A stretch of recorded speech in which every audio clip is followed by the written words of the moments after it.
नमस्कार दर्शक बंधु समस्त चाषी भाई मान एक बहुत बड़ खुशी खबर कहीं पीएम किसान रो टंका आपण मानक 19 तारीख जहाँकि बुधवार दिन मिलवा जाउची। एथिरे 9 कोटी चाषी भाई मानक 18,000 कोटी टंका प्रदान करा जिवो। माने प्रत्येक चाषी भाई मानकु 2,000 टंका लेखाएं मिलिबो।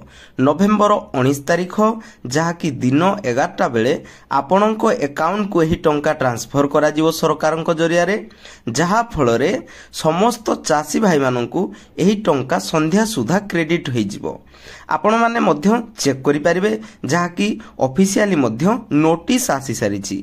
आपण माने चाहिले पीएम किसान योजना रो जे ऑफिशियल वेबसाइट रहिछि से वेबसाइट को जाई आपण चेक करि परिबे।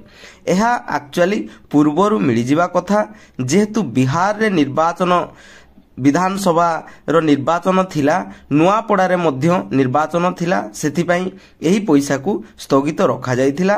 जेहेतु निर्वाचन सरीगला एवं दुईटा जगार मध्य बीजेपी विजय हासिल करि सारिछि, तो सेही खुशी रे आपण मानकु बहुत शीघ्र पैसा दिया जिवो। एहा चाषी भाई मानकु पई बहुत बड़ खुशी खबर आज्ञा। जे माने पूर्वरु मध्य पाई नाहंती, एहा पूर्व जो पैसाटी मिलिथिला पाई नाहंती जो माने सेमानंकु एका संगरे 4,000 टंका मिली पारे बोली आशा करा जाउची।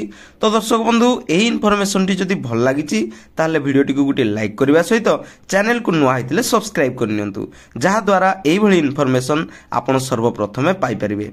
जय जगन्नाथ।